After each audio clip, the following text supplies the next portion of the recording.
Hello everyone, स्वागत है आपका हमारे चैनल इग्नू वाले पर। आज हम पढ़ेंगे BECC 107 हिंदी मीडियम की आपकी क्लास रहेगी। अर्थशास्त्र में सांख्यिकीय विधियों के बारे में हम जानेंगे। ठीक है जी, चलो तो एक बार सबसे पहले जान लेते हैं कि कौन से टॉपिक्स हम क्लास में आज करने वाले हैं। जिसमें पहला आपका क्वेश्चन है आकलक की परिभाषा और उसके वांछनीय गुणों के बारे में जानेंगे। उसके बाद सूचकांक क्या है और हम कह सकते हैं उसकी विभिन्न विधियों के बारे में जानेंगे।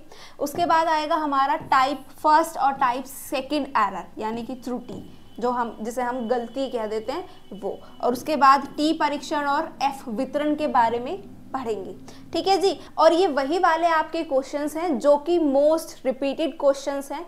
और अगर आपने क्वेश्चन पेपर्स एनालाइज किए हों, एक बार देखे हों, ठीक है, 2024 तक के, तो उसमें कहीं ना कहीं एक आधा क्वेश्चन आपका जरूर आपको मिलेगा। ठीक है, चलो क्लास को स्टार्ट करते हैं। ओके, आकलक की परिभाषा। आकलक कौन होता है? आकलक वह व्यक्ति होता है जिसे हम कह सकते हैं जो तर्क संगत ढंग से सोचता है, सूझबूझ रखता है। यानी कि वो जो व्यक्ति है वो कैसा है? सूझबूझ रखने वाला व्यक्ति है। हम कह सकते हैं क्रिएटिविटी माइंड है उसका, कुछ ना कुछ नई चीजों को सोचता है।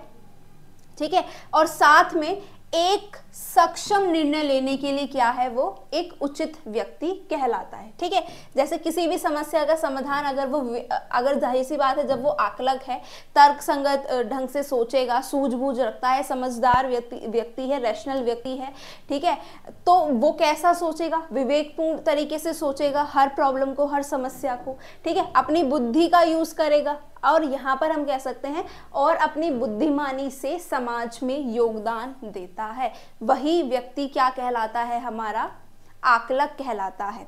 समझ में आया? ये क्वेश्चन देखो, रिपीटेड क्वेश्चंस हैं, ठीक है, और इम्पोर्टेंट है।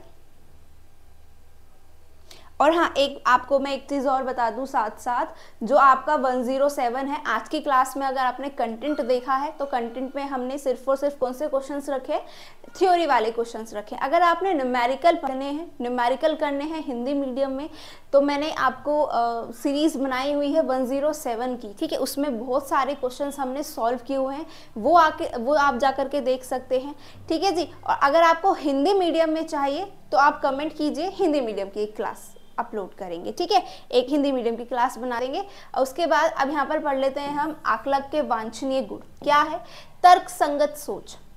आकलक व्यक्ति किसी भी स्थिति का विश्लेषण करेगा, एनालाइज करेगा। कोई भी सिचुएशन है, कोई भी प्रॉब्लम है, उसको एनालाइज करेगा और एक तार्किक रूप से, एक तर्क संगत रूप से वो सोचेगा और समाधान निकालेगा।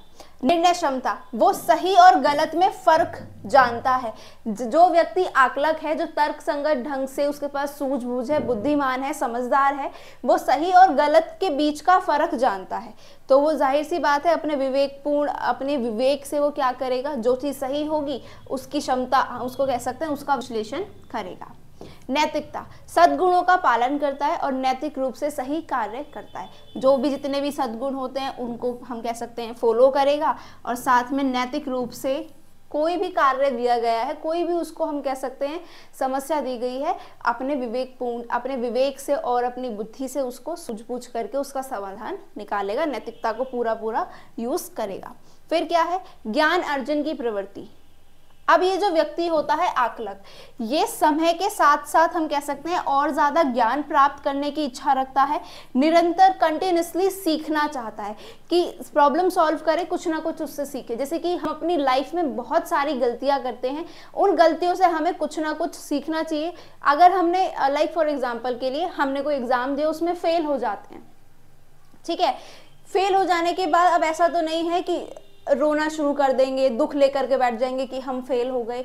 इवन उससे सीखो कि क्या गलतियां हमने ऐसी की है जिस वजह से हम फेल हो गए, और नेक्स्ट आगे वो गलतियां ना करो। तो यहाँ पर वही है कि आप सीखो, कंटिन्यूसली कुछ ना कुछ जरूर सीखो और ज्ञान प्राप्त करो। यही होता है एक आकलक व्यक्ति। ठीक है जी, उसके बाद क्या है यहाँ पर? सामाजिक उत्तरदायित्व। समाज और मानवता के प्रति उत्तरदायी होता है यह व्यक्ति, समाज को लेकर के, और कहते हैं ह्यूमैनिटी को लेकर के उत्तरदायी है। धैर्य और सहनशीलता। एक आकलक व्यक्ति में क्या आपको मिलेगा? जैसी परिस्थितियां होंगी उस परिस्थितियों में हम कहते हैं कि धैर्य बनाए रखो। जो भी प्रॉब्लम होती है हम कहते हैं keep patience, keep patience, keep patience. एक आकलक व्यक्ति भी क्या होता है, एक समझदार जो विवेकपूर्ण व्यक्ति होता है वो भी उसमें सहनशीलता होती है, और कैसा व्यक्ति कहलाता है, वो एक धैर्य व्यक्ति कहलाता है। ठीक है। स्पष्टता और पारदर्शिता, अपने विचारों को स्पष्ट रूप से व्यक्त करता है और छल कपट से दूर रहता है। अपने विचारों को क्या करता है, स्पष्ट रूप से व्यक्त करेगा, जो भी उसके मन में आया है वो साफ साफ कहना, हम कह सकते हैं घुमा फिरा के या फिर जलेबी की तरह अपनी बातें नहीं करना, जो भी है डायरेक्टली उससे कह देना, और छल कपट से, झूठ से, चालाकी से, ठीक है, इन सब से बहुत दूर रहना। संवाद कौशल, बातचीत करने का तरीका उस व्यक्ति में बहुत कुशल होता है। सामने वाले व्यक्ति से कैसे बात करनी है, उसको कैसे कन्विंस करना है, ठीक है, अब वो हमारी तरफ कैसे अट्रैक्टिव हो, या फिर जब हमने बोलना शुरू किया है तो कैसे वो सिर्फ और सिर्फ हमें इंटरेस्ट ले रहा है, हमारी बात में इंटरेस्ट ले रहा है और हमें सुनता ही जाए, वो व्यक्ति भी हम कह सकते हैं कि उस व्यक्ति में, आकलक व्यक्ति में क्या होता है, संवाद कौशल भी होता है। नवाचार और सृजनात्मक, नई सोच और नवीन विचारों को अपनाने में सक्षम है। ऐसा नहीं है रूढ़िवादी सोच लेकर के हो, ट्रेडिशनल सोच लेकर के ही बैठा है और आकलक व्यक्ति कहलाता है, नहीं। जैसे जैसे समय बदलता है तो हम कह सकते हैं नई सोच आती है, नई विचारों में चेंज आता है, विचारों में चेंज आता है, तो उनको अपनाने में भी वो व्यक्ति कैसा होना चाहिए, सक्षम होना चाहिए। ठीक है। आत्मनिर्भरता, दूसरों पर निर्भर नहीं रहना चाहिए, अपने, यहाँ पर हम कह सकते हैं अपने कंधे पर बंदूक रख करके चलानी है उस व्यक्ति ने। ठीक है, वही व्यक्ति क्या कहलाता है, आकलक कहलाता है। ठीक है, समझ में आया? चलो आगे बढ़ते हैं अब। ओके, सूचकांकों की रचना की विभिन्न विधियां। अब यहाँ पर क्या है क्वेश्चन हमारे पास, सूचकांक। तो सबसे पहले हम जान लेते हैं सूचकांक क्या है। सूचकांक किसी विशेष आर्थिक, सामाजिक या फिर सांख्यिकीय घटना को मापने का एक साधन है। सूचकांक क्या है, कोई भी एक विशेष, लाइक हमारे पास बहुत सारे नंबर्स हैं, हमारे पास डेटा गिवन है, तो वो कौन सी सिचुएशन में आ जाता है, सांख्यिकी में आ जाता है। कोई भी सामाजिक प्रॉब्लम है, कोई भी आर्थिक प्रॉब्लम है, कोई भी घटना है, अगर उसको मापना है तो हम यहाँ पर किसका यूज करते हैं, सूचकांक का यूज करते हैं। ठीक है, अब हमारे पास बहुत सारी विधियां हैं, ठीक है, जिसमें से सबसे पहले है हमारी सरल औसत विधि।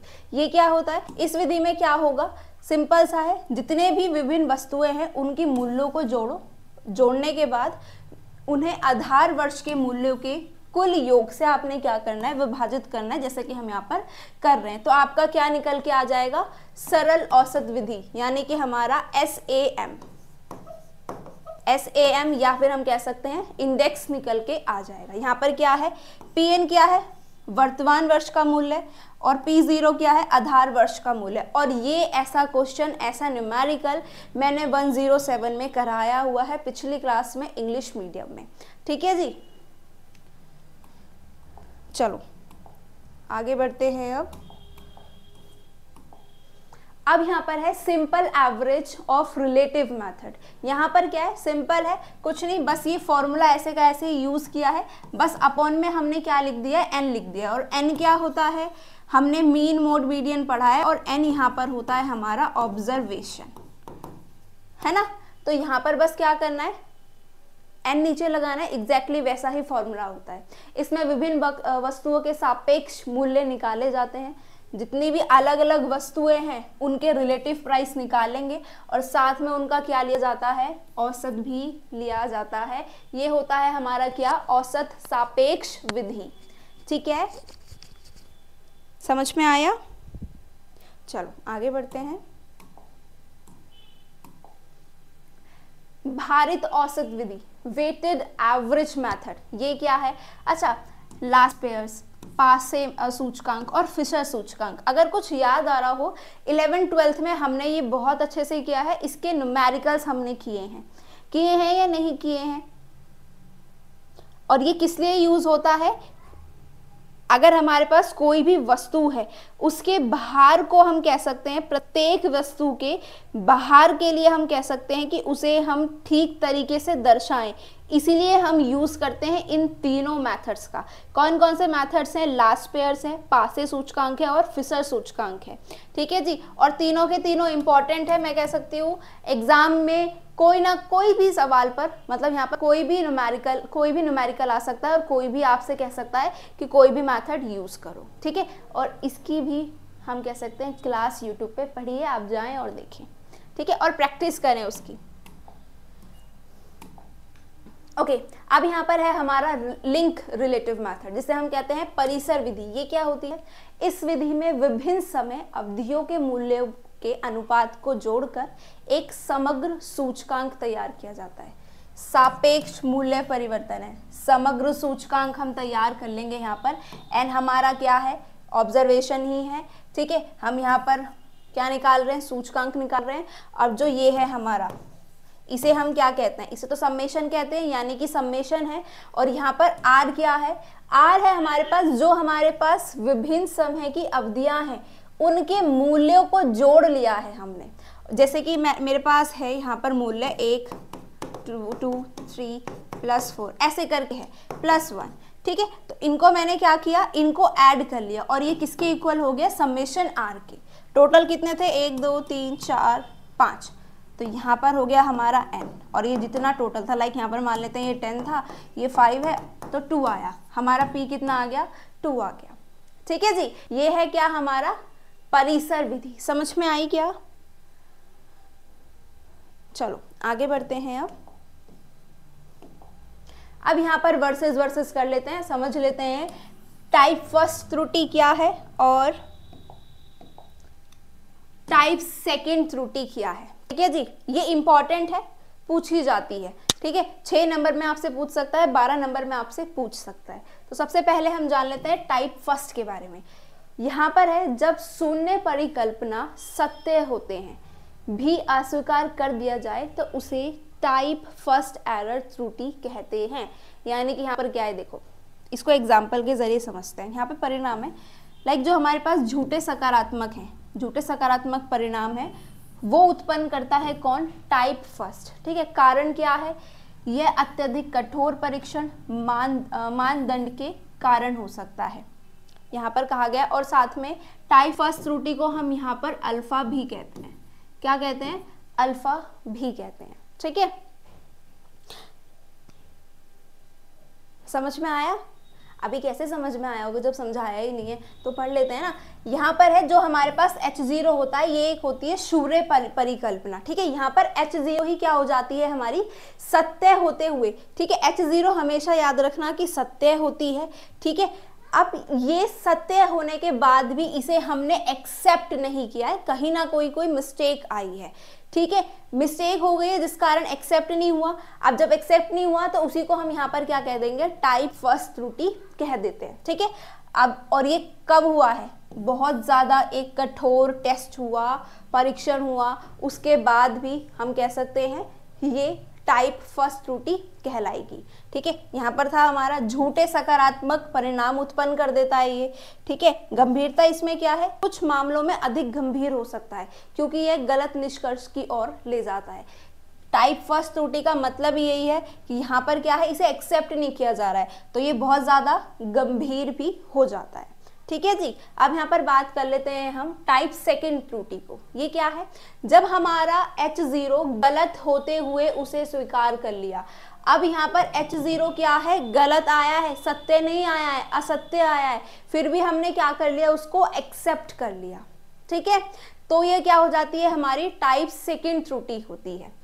यह अपर्याप्त सैंपल साइज या फिर कम संवेदनशीलता के कारण होती है, या फिर जैसे हम कह सकते हैं हमारे पास जो सैंपल साइज है वो पूरा अवेलेबल नहीं था, जिस कारण हमारी टाइप सेकंड त्रुटि हो जाती है। ठीक है, अब इसके ये भी सेम एग्जैक्टली झूठे नकारात्मक, ये झूठे सकारात्मक परिणाम उत्पन्न करता है और ये झूठे नकारात्मक परिणामों को उत्पन्न करता है। ठीक है, और ये बहुत ज़्यादा गंभीर नहीं होता है, कम गंभीर होता है, लेकिन यहाँ पर जो भी महत्वपूर्ण परीक्षण है, ठीक है, कोई भी परीक्षण हो रहा है जहां पर हमने टाइप सेकेंड त्रुटि को क्या किया है, यूज किया है, ठीक है, महत्वपूर्ण है, अब वहां पर यहाँ पर गलती हो सकती है, ठीक है, तो वहां पर क्या हो जाएगी, समस्या उत्पन्न कर सकता है, और ये हमारा क्या कहलाता है, इसे हम यहाँ पर कहते हैं बीटा। ठीक है जी, समझ में आया, वर्सेस समझ में आया, टाइप फर्स्ट त्रुटि वर्सेस टाइप सेकेंड त्रुटि। चलो आगे बढ़ते हैं। अब क्या है हमारा यहाँ पर टी परीक्षण और एफ वितरण, ये क्या है, पहले इसको जान लेते हैं। जैसे एग्जाम्पल है, हमारे पास क्या है, पुरुषों और महिलाओं की औसत ऊंचाई की तुलना अगर हम जब कर रहे हैं तो टी परीक्षण का यूज होगा। हमारे पास क्या है, टी परीक्षण का उपयोग दो नमूनों के बीच में होता है। कंपैरिजन कर ले, मान के चलो कि हम कंपैरिजन कर रहे हैं, हाइट में कंपैरिजन कर रहे हैं, किसकी हाइट में, मेल और फीमेल्स की हाइट में हम कंपैरिजन कर रहे हैं, उनके एवरेज में कंपैरिजन कर रहे हैं, तो क्या हो रहा है, टी परीक्षण हो रहा है। ठीक है, प्रयोग का उद्देश्य क्या होता है, क्यों प्रयोग किया जाता है, यह जांचने के लिए प्रयोग किया जाता है दो नमूनों के औसत समान को, सेम एग्जैक्टली। यहाँ पर औसत ऊंचाई ली गई है, हम यहाँ पर कह सकते हैं, अब ऊंचाई के अलावा सैलरी ले सकते हैं हम, ठीक है, उनके अधिकारों की बात कर सकते हैं या नहीं, सैलरी की, जो हम मेजर कर सकते हैं, जिसकी हम तुलना कर सकते हैं, ठीक है, हाइट की हम कर सकते हैं, वेट की हम कर सकते हैं, ठीक है। आम प्रयोग, ये छोटे नमूने आकार वाले मामलों में प्रयोग किया जाता है, यानी कि जो हमारा यहाँ पर जो n होगा, जो ऑब्जर्वेशन होगी, वो क्या होती है, लेस देन होती है किससे, 30, यानी कि छोटे मोटे मामलों में हम टी परीक्षण को यूज करते हैं, दैट्स इट। ठीक है, अब यहाँ पर बात कर लेते हैं एफ वितरण। एफ वितरण क्या होती है, ये वेरिएंसों की तुलना की बात हो रही होती है यहाँ पर, ठीक है। जैसे कि एग्जाम्पल है, विभिन्न शिक्षण विधियों के प्रभाव की तुलना, सबके अलग अलग शिक्षण विधियां होती हैं, ठीक है, जिसमें हम एनोवा को यूज करते हैं।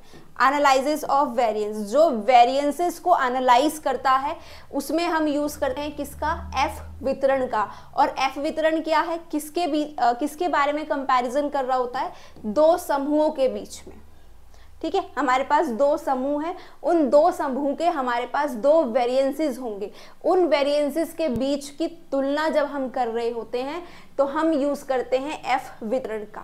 समझ में आया, यही था हमारा क्या, टी परीक्षण और एफ वितरण। ठीक है जी, चलिए आज की क्लास इतनी ही रखते हैं, आज के लिए इतना ही रखते हैं, नेक्स्ट क्लास में मिलेंगे। Thank you, bye bye.